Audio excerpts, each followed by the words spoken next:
Hello everyone and welcome to Let's Play Banjo-Kazooie. This time I'm having to record post commentary because, as you may have seen if you watched the last two parts, which I've only just realised, there's no audio.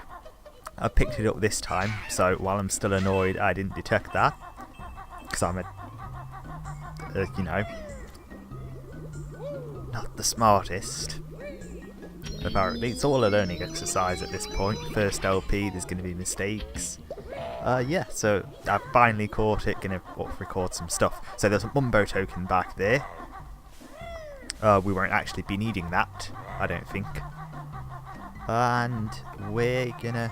Last time, we beat Mad Monster Mansion, the spoopy level, and one of my favourites. And moving on to what I always consider my least favourite level, that may not be after this anymore. But we're going to do a bit of cleaning, house cleaning. We're going to get the witch switch, or the jiggy from the witch switch in Mad Monster Mansion.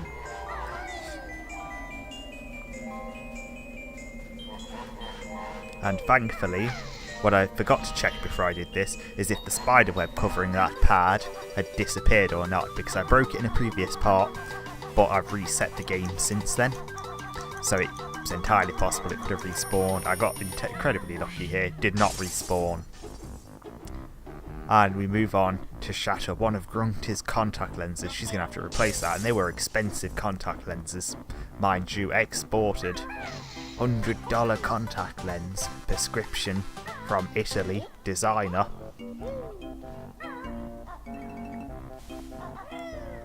But no. We've got the gold.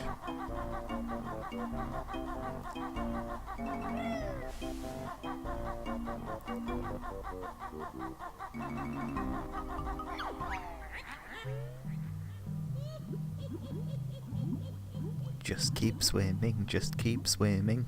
It's gonna be like the motto for a little while. It is a watery world we enter. Not the one starring Kevin Costner. A little less water than that.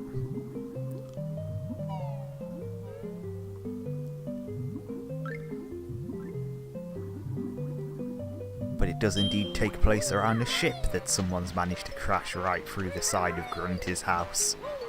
Or lair. Someone's just taken this ship and right into Grunty's lair. Don't know how. As far as I'm aware, we're surrounded entirely by dry land, but they've done it.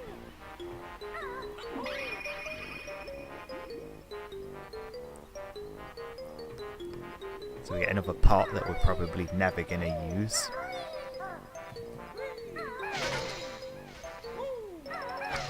And we take it upon ourselves to flood Grunty's home even greater. Open the floodgates. Yeah, she's going to need a plumber in here soon.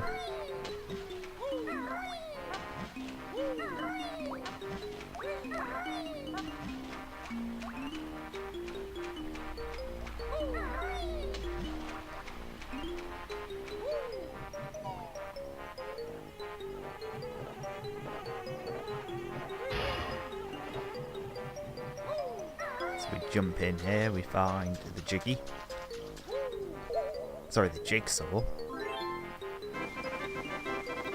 Yeah, Banjo's just a puzzle man at this point, puzzle expert. Do it all.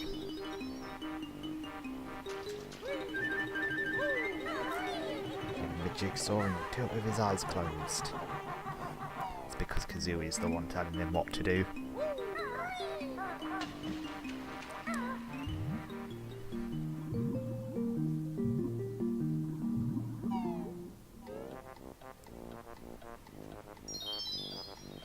And we enter the shipyard.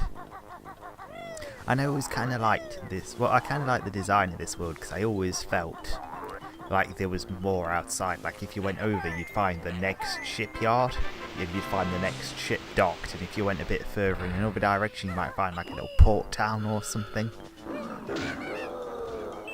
Unlike whereas a number of the other worlds, I just felt like they were isolated. Like if you could get beyond the walls, there'd just be nothing there.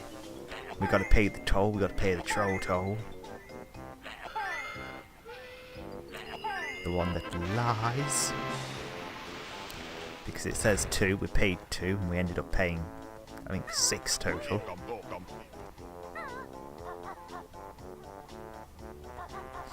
Oh, and that's where we point out, right down there in the corner is a new friend that we're going to let, you know, suffer for a while until we get round to it. He's trapped under the ship's anchor. Because, you know, as you do, you just play with these big ships and then complain when you get hurt because you didn't avoid them. And Snacker comes back. I've always assumed that's Snacker. He doesn't talk like he does the first time round, but I've assumed it's the same one.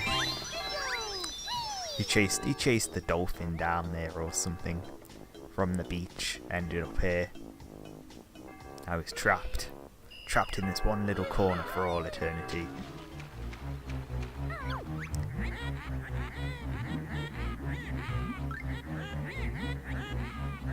Yeah, so she says there, basically the gimmick of this is your air depletes twice as fast under the water because it's polluted. It's polluted with oil and God knows what. So it doesn't build back up until you're safely out of the water for a few seconds, meaning you have to be on dry land to breathe. And it runs out, it depletes twice as fast in underwater.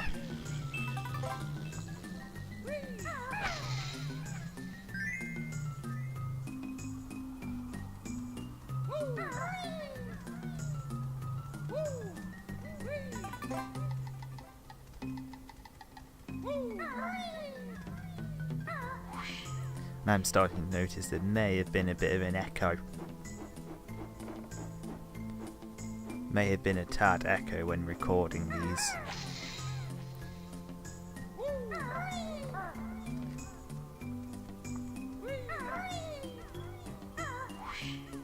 So this whole audio disaster is just a way of saying you've fucked up more than once in this and just never realised it.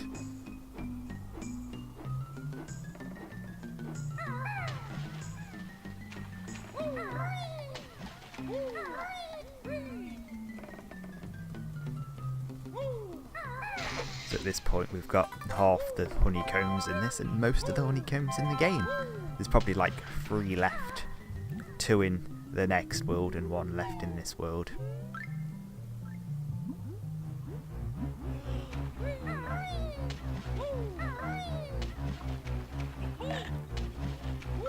We unsuccessfully avoid Snacker once more. He gets a bite right out of our furry behind. It's a little hole in our short shorts. Banjo's gonna feel it being soaking wet. I realise we've just been in there. We don't need to go back. And here we find the play pool for the kiddies. And we realise that the big danger sign in the background actually means danger, and it's not just a fun pool for the kids full of like slime or food colouring so they enjoy playing. Nope, it's full on danger and we're turning into some free-armed mutant.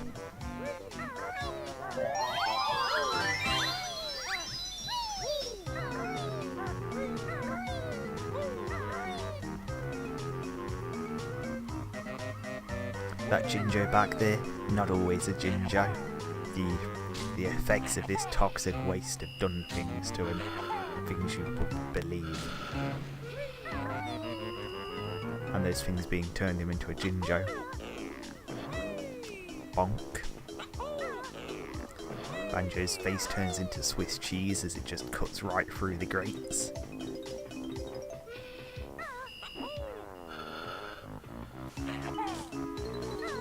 Eggs won't do you much good.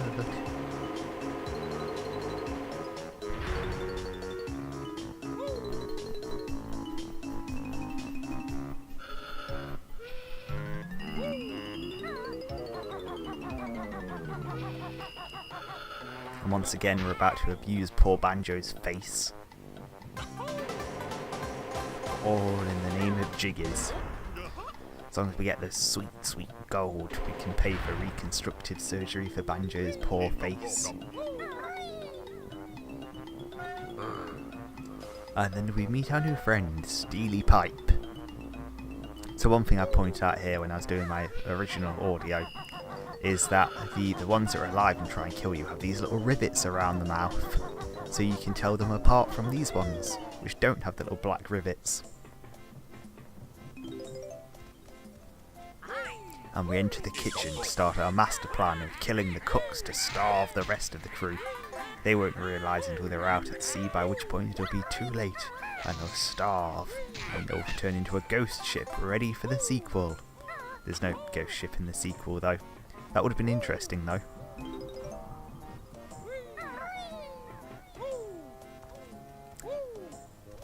And we've got lovely gravy. They're gonna be able to eat some lovely gravy out at sea. But it's not gravy, it's just brown water. Brown and water. We're exploiting our way to these eggs. You know. Forget you, Mr. Green Goo Slime creature. We don't need you. You can get your eggs from underneath.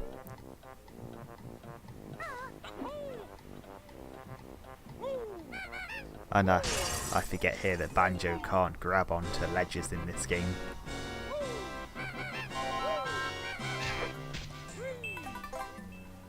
And we find another missing stop and swap item. We still get the cool fanfare though.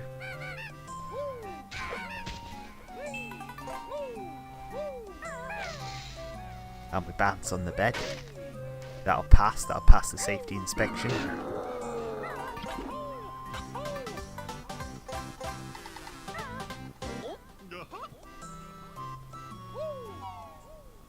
And so the game starts me off with 3 lives instead of 5 like I thought.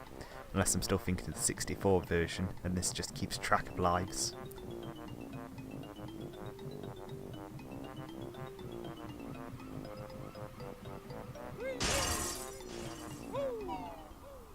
Come on Banjo, there's a door somewhere mate. And into the captain's quarters, the war room.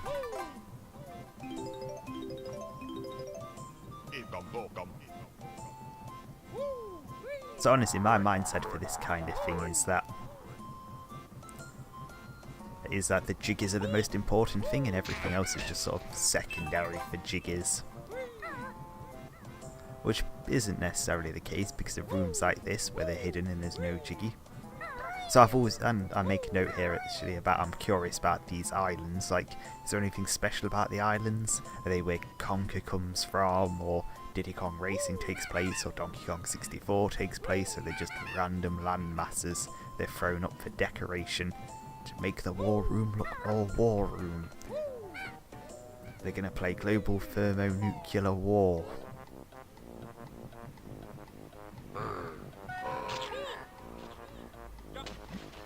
And that's one of the mistakes we make in this. One of the few mistakes we actually end up making in this. Basically just that, getting hit by something and falling off.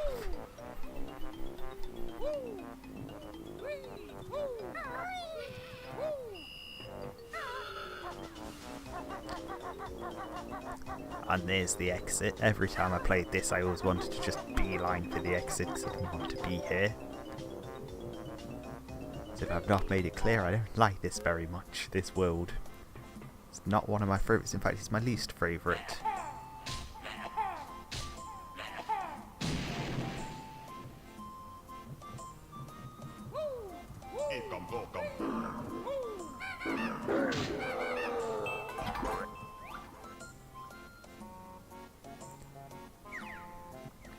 We found him! We found him guys, the missing TNT.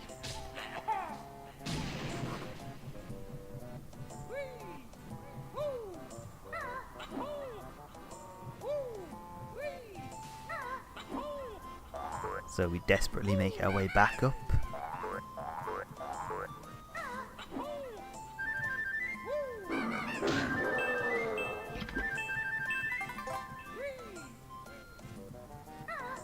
And we hit the pipe. Entry denied. Banjo's greatest foe, inanimate pipes.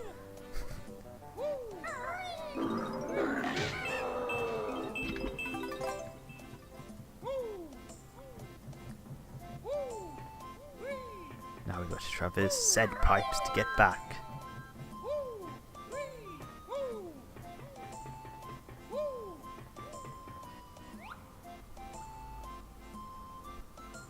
So last episode, the naming makes absolutely no sense anymore. So we were in. It's called Vincent Price, and the reason it's called that is because I started talking about Vincent Price. Started talking about spoopy shit and how much Vincent Price made for a great horror actor and horror host. And he had the most. He had. I don't know how to describe his voice. Words escape me, but his voice was fantastic.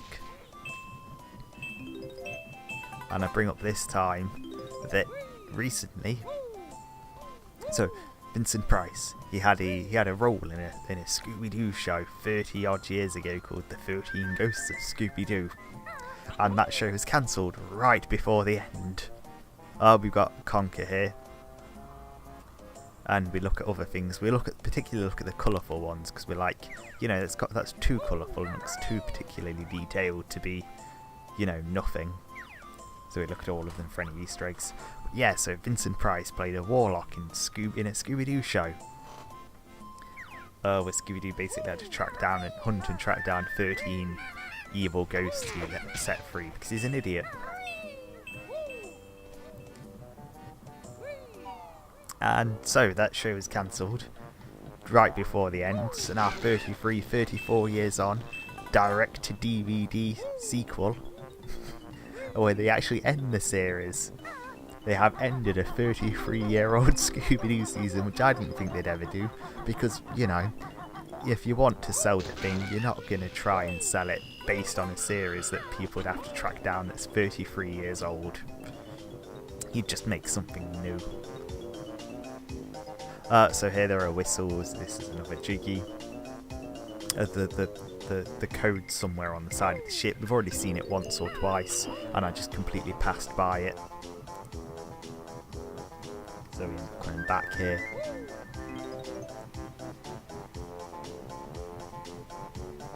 But yeah, and they bring back the Scooby-Doo, and they bring back Vincent Price. Well, not Vincent Price, because he's dead. That'd be some dark magic necromancy stuff if they resurrected Vincent Price or summoned his ghost, the Scooby-Doo. But they get a sound alike. They bring back his character. They get a sound alike. I mean, I've not seen the entire thing, just like the first 10 minutes, but the first 5 minutes or so are a show focusing on him, where they sort of.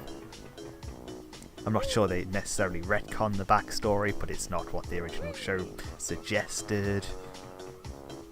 But yeah, they have him, and he basically just describes very briefly the plot and what happened 30 odd years ago. 30 odd years ago in real life. I don't know how long it was ago in the show's timeline. That's like the second big mistake we make. We get knocked off right at the top of there.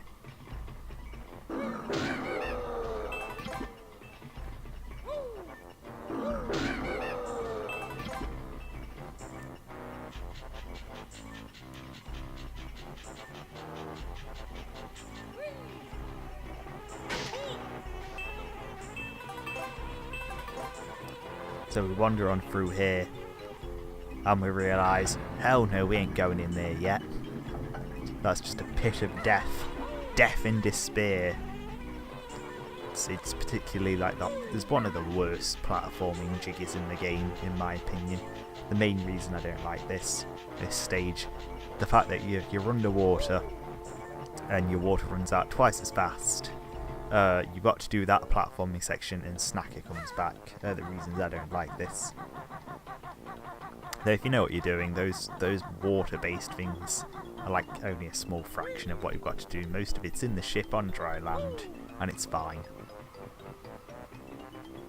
Though you try telling a child that. You're doing it's hard as a child, and then over the years your memories become warped and you start to fabricate new ones, and you start to dislike it for things that probably never happened but don't affect you these days because you're a grown man. You don't take your time on things like that and can screw it up again and could potentially end up hating it again because you're an idiot and it's your own fault. But we don't quite screw it up. Oh, and there's a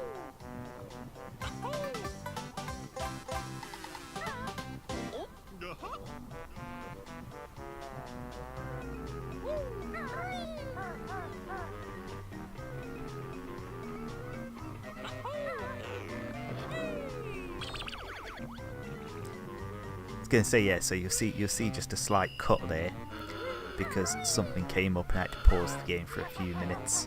Wasn't cut particularly well. I could have cut off the bit where I'm starting at the pause menu, but hey, that's what post commentary can help with, explaining it instead of having to go back and do further editing.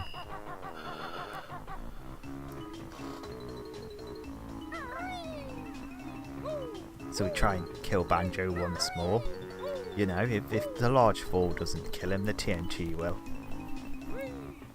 And I'm not 100% sure if this is exactly how you're expected to get this witch switch or if there's an easier way, but you can just about make the jump.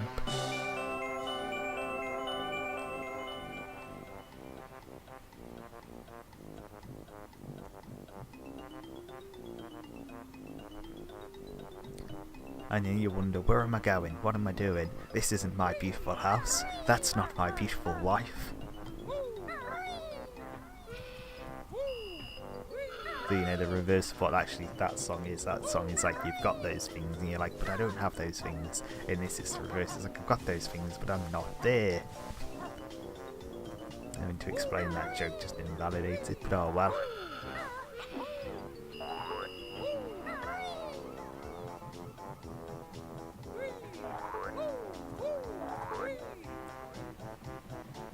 So, collecting every single egg in this stage, part of our master plan to starve the staff once they realise there's no chefs and no food.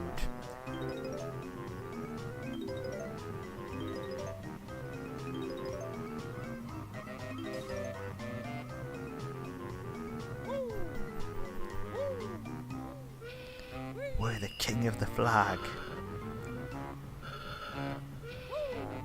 When I imagine these sort of gremlins, I did want to say I imagine they're the kind of people Rare are hiring these days, but that's not very fair, is it? I'm sure Rare, the staff at Rare, are still very competent, and it's just the management at Microsoft that are probably screwing them over.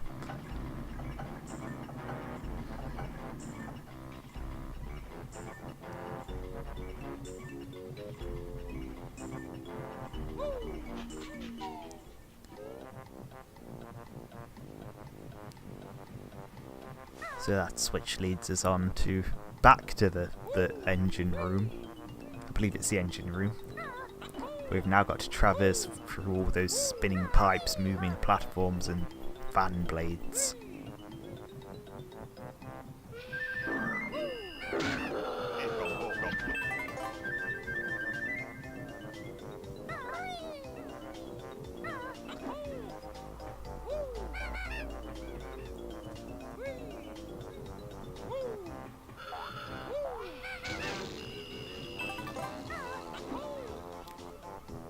Oh, and heaven help anyone who falls into the water with lightsabers like that.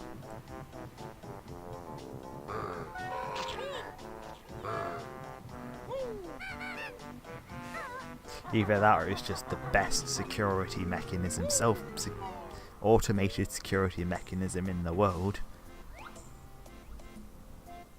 We come back to our pipe land for some reason.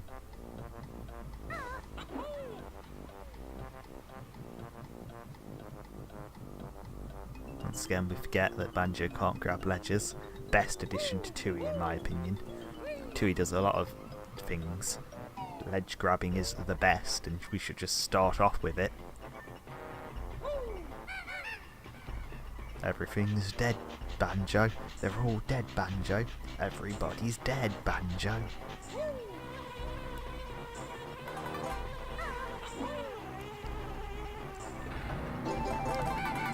Our last honeycomb piece. As you can see, there are two more, just two more, which will be the next stage, and then we'll get, like, I want to say, the final health increase of the game.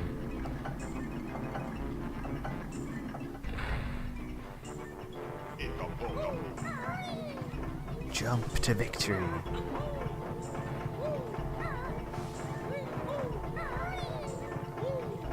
Desperately hang on for life here. Banjo slides all over the shop. Ain't got no talent drop move.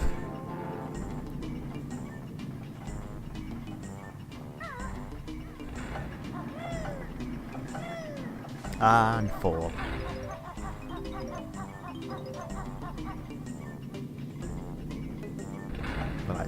Mumbo tokens. And we're all like, no, no way we're going for those Mumbo tokens. Those are so far too dangerous. We do need lives.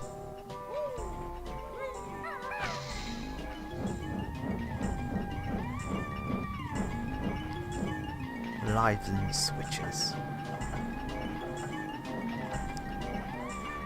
So I go with what I assume is a safety strat here of putting on golden feathers to get through.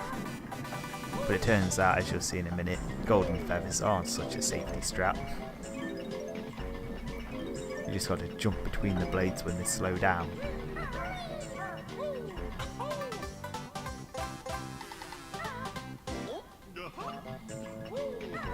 So we traversed that quite easily first time round. Not such a nightmare as I made it out to be. This is why it's not a safety strat, because you do it wrong and you get pushed off and you're like, ah. You don't take damage, but you do get knocked off into the abyss. But we're taking a long way around to get all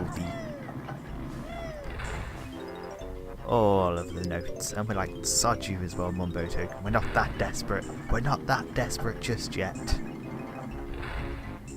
And we're like, this one should be easier, as I almost jump right off the edge. No funny backflips or anything, just right over the gap. We hit the switch. And we stopped the boat from going anywhere. This boat is now 10 hours behind schedule. It's going to miss its deadline, they're not going to get paid.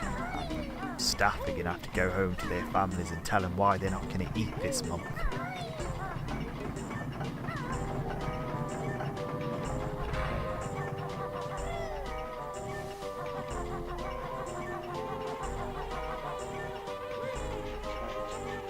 It is a bit of a rush.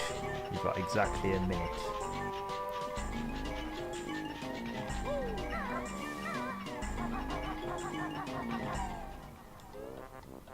So they do expect that to be, I think they expect that to be a minute to get to the back of the ship and get the jiggy and get out. But technically if you get the jiggy you can die if need be, you get to keep it.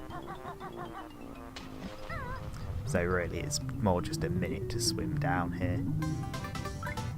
So as you'll see now, we get in and we're about to get out and we get trapped on a propeller. And in the nick of time, we're free! Freedom!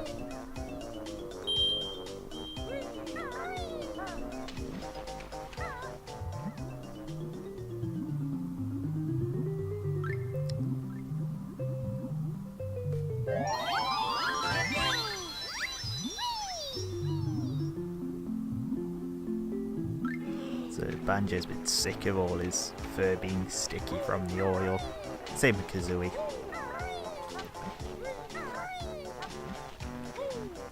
But I think at this point,